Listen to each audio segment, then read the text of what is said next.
Everyone, কেমন আছো তোমরা সবাই? আশা করছি সবাই অনেক ভালো আছো। আমিও অনেক ভালো আছি।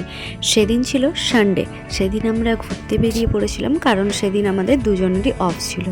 তো আমরা একটু ঘুরে আসি কোথাও থেকে।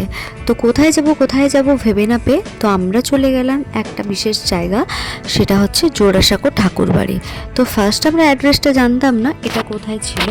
তো তারপরে আমরা অ্যাড্রেসটা জানার পরে আমরা চলে গেছিলাম দুজনে মিলে জোড়াসাঁকো ঠাকুর বাড়ি। এই যে এটা হচ্ছে হাতে টানা রিক্সা। তো ওই হাতে টানা রিক্সা করেই আমরা যাচ্ছি, যেটা হচ্ছে কলকাতার সব থেকে বিখ্যাত। তো রিক্সায় যেতে যেতে এই জাস্ট দেখো বাইরের ভিউটা কতটা সুন্দর। আমরাও দেখে অনেকটা মুগ্ধ হয়ে গেছিলাম। জানি এই জায়গাটা অনেকটা পুরনো, তাই পুরনো দিনের মতোই ঘর বাড়ির ডিজাইন। তো ওটা দেখে আমাদের খুব ভালো লাগছিল। যাই হোক, আমরা যেখানে যাচ্ছি সেখানে আর পৌঁছতে 2 মিনিট বাকি আছে। তোমাদের সাথে কথা বলতে বলতে আমরা কিন্তু পৌঁছে গেছি। গিয়ে দেখি লেখা আছে বড় বড় করে জোড়াসাঁকো ঠাকুর বাড়ি। তো গেটের মধ্যে আমরা ঢোকার আগে দেখি এই যে এখানে লেখা আছে টেগর ইউনিভার্সিটি। তো ফার্স্টে আমরা ভাবলাম এটা কি ইউনিভার্সিটি নাকি ভেতরে ঢোকা যাবে ওরকম কিছু। তো না, তারপরে গিয়ে দেখলাম হ্যাঁ আমাদের মতো অনেকেই এসেছে। তো সামনে যেতে যেতে দেখো এখানে একটা মন্দির পড়বে, মন্দিরটা অনেক সুন্দর। তো আমরা যেতে যেতে প্রণাম করে নিলাম মন্দিরে। তারপরে আমরা একটুখানি এগিয়ে তখন গেলাম মেন গেটে লেখা ছিল রবীন্দ্র ভারতী বিশ্ববিদ্যালয়।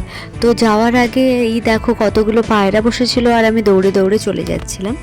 তো এবার ঢোকা যাক মেন গেটের মধ্যে। তো মেন গেটের মধ্যে ঢুকে দেখি ওখানে একটা টিকিট কাউন্টার আছে, যেখান থেকে আমাদের টিকিট কাটতে হবে ভেতরে ঢোকার জন্য। তো ওটার অ্যাপ্রক্স প্রাইস মনে হয় ওই 30 থেকে 50-এর মধ্যে ছিল, মানে 30 থেকে 50 টাকার মধ্যে ছিল। যাই হোক, এখানে ঢুকে কিন্তু ফটো তোলার অ্যালাউ আছে, বাট ওটা আবার পে করতে হবে ওটার জন্য, কিন্তু ভিডিও করার অ্যালাউ নেই। বাট আমরা লুকিয়ে কিছুটা ভিডিও ক্লিপস নিয়েছিলাম, আর ফটো তোলার জন্য আমরা অলরেডি পে করেই নিয়েছিলাম। নিজেদের ফোনে ফটো তুলবো তার জন্য আবার 50 টাকা করে চার্জ নিয়েছিল। তো যাই হোক, ওটা তো দিতেই হবে, না হলে আমাদের ফটো তুলতে দিচ্ছিল না। তো আমরা কিছু ফটো ভিডিও সব কিছু ক্লিপ নিয়েছিলাম, আর ভাবলাম তোমাদের সাথেও শেয়ার করি। দেখো কত সুন্দর না ভেতরেরটা। তো এখানে নাকি রবীন্দ্রনাথ ঠাকুর জন্মেছিলেন। যাই হোক, তো এটা ছিল ওদের দালান বাড়ি। এখানে নাকি প্রত্যেক বছর দুর্গাপুজো হয়। সত্যি বলতে জায়গাটা এতটাই ভালো লেগেছিল, তো আমরা ফটো ভিডিও অনেকগুলো নিয়েছিলাম। ওরা কিন্তু অনেকবার মানা করছিল, বাট আমরা তাও লুকিয়ে লুকিয়ে অনেকগুলো ভিডিও ক্লিপস নিয়েছিলাম। এই দেখো এটা ছিল রবীন্দ্রনাথের চর্চা কেন্দ্র। তারপরে ওরা তো বিভিন্ন রকম কথা বলছিল, তোমরা কেন ভিডিও নিচ্ছ, তোমাদের তো ভিডিও করা অ্যালাউ নেই। কে কার কথা শোনে, সবাই মোটামুটি ভিডিও ফটো ভালোভাবেই নিয়ে নিচ্ছিল। যাই হোক, তারপরে তোমাদের একটা কথা বলে রাখি, এই রুমটায় ছিল টোটাল 600টা কক্ষ, মানে টোটাল 600টা ঘর।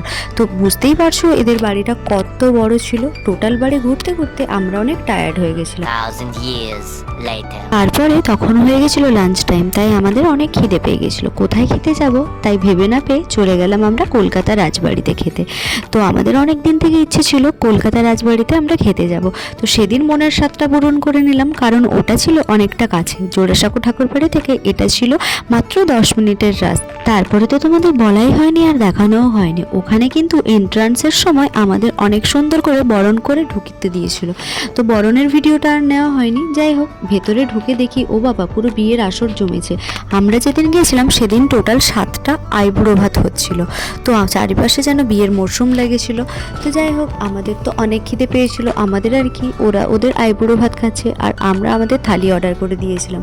তো খাওয়ার আসছে না দেখে শুভ্রার তো মাথা খারাপ হয়ে যাচ্ছিল, তাই বারবার ধরে এই মেনু কার্ডগুলো দেখছিল। তো ওদের মেনু কার্ডের মেনুগুলো প্রায় সেম। তো আমরা যেগুলো এক্সপেক্ট করেছিলাম ওগুলোই মোটামুটি ছিল। তো আহামরি কিছু ছিল না। আমাদের খাবারের টেস্টটাও খুব একটা খাস লাগেনি, অনেস্ট রিভিউ। সত্যি কথা বলতে শুধু ফিশ কাটলেটটাই ভালো লেগেছিলো, বাট বাকি খাবারগুলো মোটামুটি লেগেছিলো। যাই হোক, চলো তোমাদের খাবারের মেনুগুলো এক এক করে শেয়ার করি। তো ফার্স্টে আমাদের ওয়েলকাম ড্রিঙ্কসে ছিল এই দইয়ের শরবতটা। তারপরে আমাদের স্টার্টারের মধ্যে ছিল এই ফিশ কাটলেট আর ওই গন্ধরাজ চিকেন। তো তারপরে চলে এলো এই যে শুক্তো ছিল, আর এটার কি যেন একটা নাম ছিল, আমি ঠিক ভুলে গেছি। হ্যাঁ, ধোকলা। তো তারপরে চলে এসেছিলো আমাদের থালিতে ছিল রাইস, লেবু, আলু ভাজা, তারপরে ডাল, তারপরে এটা তো বলেই দিয়েছিলাম ধোকলা, আর এটা শুক্তো ছিল। তো তারপরে ছিল ভেটকির কিছু একটা ঝাল দেওয়া টাইপের, আর এটা ছিল চিংড়ি মাছের মালাইকারি। তো তারপরে ছিল পোলাও, আর আলু ভাজার কথা তো প্রথমেই বলে দিয়েছি, তো ভাতের কথাও লেবুর কথাও বলে দিয়েছি। যাই হোক, এগুলো খাওয়া দাওয়া করে নেওয়ার পরে আমাদের ফিশ কাটলেটটাও বেঁচে গেছিলো, ঠিক আছে। তারপরে সেটাও আমরা খাওয়া শুরু করে দিয়েছিলাম, কারণ শুভ্রা অর্ধেকটা অলমোস্ট খেয়ে ফেলেছিল। খাওয়ার আসার পর শুভ্রা তো একদমই ওয়েট করতে পারছিল না, কারণ সত্যি কথা বলতে তখন অনেক খিদে পেয়েছিল। হ্যাঁ, তোমাদের তো একটা কথা বলাই হয়নি, এটা ছিল ওদের স্পেশাল দেশি মুরগির ঝোল, মানে ওদের রাজবাড়ির স্পেশাল দেশি মুরগি, ওটা লাস্টে দিয়েছিল, তাই তোমাদেরকে সবার শেষে দেখালাম। তো আমাদের অনেক খিদে পেয়েছিল, তখন প্রায় 2 থেকে 2:30 বেজে গেছিলো দুপুর। তো খাওয়ার পরে আমাদের আবার অন্য জায়গায় যাওয়ারও প্ল্যান ছিল, তাই আমরা কোনো কথা না বলে, কথা না বাড়িয়ে আমরা খাওয়া দাওয়া শুরু করেছিলাম। লাস্ট তোমাদের ডেজার্টের আইটেমগুলো তো বলাই হয়নি। আমাদের ডেজার্টে ছিল চাটনি, মিষ্টি, পায়েস, আর ওটাও একটা মিষ্টি ছিল, ওটার নাম আমি ঠিক জানি না। যাই হোক, ও সব কিছু খাওয়া দাওয়ার পরে এটাই লাস্টে বেঁচে গেছিলো। তো শুভ্রা ওটাকে কেক ভেবে ওটা ওইভাবে কাটতে শুরু করে দিয়েছিল। তো আমরা আর কি করব, এমনিতেই অনেক টায়ার্ড ছিলাম, তার উপরে খাওয়া দাওয়া করে পেট ভর্তি করে আমাদের ঘুমও পেয়ে গেছিলো, তাই নিজেদের ঘুম কাটানোর জন্য আমরা এসব করছিলাম। যাই হোক, এটা হচ্ছে খাওয়া দাওয়ার পরের অবস্থা। সব হাঁড়ি করা উল্টে দিয়ে আমরা খেয়ে দিয়ে চলে এসেছি। তো দুজন এতগুলো খাবার কি খেতে পারি, তাই কিছু খাবার বেঁচে গেছিলো, ওগুলো আমরা প্যাক করে নিয়ে চলে এসেছিলাম। তো লাস্টে আমাদের ওই দিয়েছিল পান। খাওয়া দাওয়া শেষ করে আমরা যখন বেরালাম তখন বাজে প্রায় বেলা 3:30, 3টে থেকে 3:30 হবে। তো আমরা খাবার প্যাক করেও নিয়েছিলাম। এবার আমরা ভাবছি আর কোথাও যাব না, কারণ সেদিন আমরা অনেক টায়ার্ড হয়ে গেছিলাম, তো আমাদের একটু রেস্টের প্রয়োজন। 1,000 years later. তারপরে তো তোমাদের বলাই হয়নি, আমাদের বিকেলবেলা অ্যাকচুয়ালি মুভির টিকিট বুক করা ছিল, তো আমাদের মুভিটাও তো দেখতে হবে।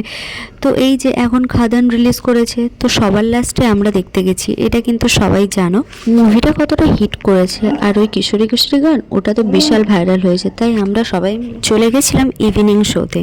সবাই বলতে শুধু আমি আর শুভ্রা ছিলাম না, আমাদের সাথে আরও 2জন ছিল, তো সেসব তোমাদের সাথে পরে শেয়ার করব। যাই হোক, এখন মন দিয়ে আমরা মুভি দেখছি। মুভি দেখতে দেখতে আমাদের আবার খিদেও পেয়ে গেছিলো, কারণ আমরা মুভি দেখতে অনেকটা লেট করেই ঢুকেছি, তখন অলরেডি মুভি শুরু হয়ে গেছিলো।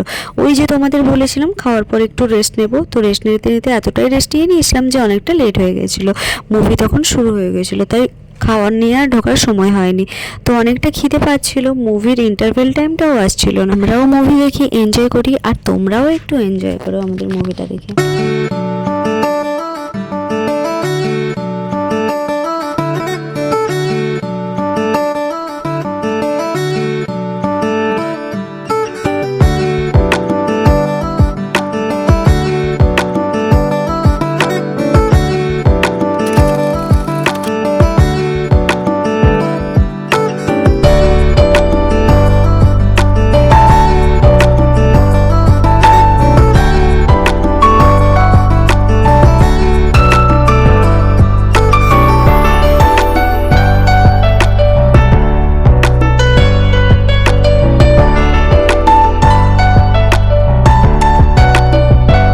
যাই হোক, মুভি দেখা তখন শেষ হয়ে গেছে, তখন বাজে সন্ধ্যে 7:30। তো সারাদিনের জার্নিটা তোমাদের কেমন লাগলো তোমরাও বলো। তো এটা ছিল নভিনা হল, তো এটা আনোয়ার শাহাতে ছিল। তো আমরা তো মুভি দেখে ফেললাম, তোমরা কে কে খাদান মুভি দেখেছো কমেন্ট করে জানিও মুভিটা কেমন লাগলো, আর ভিডিওটা কেমন লাগলো। ভালো লাগলে অবশ্যই like, comment, share and follow করে দিও। টাটা।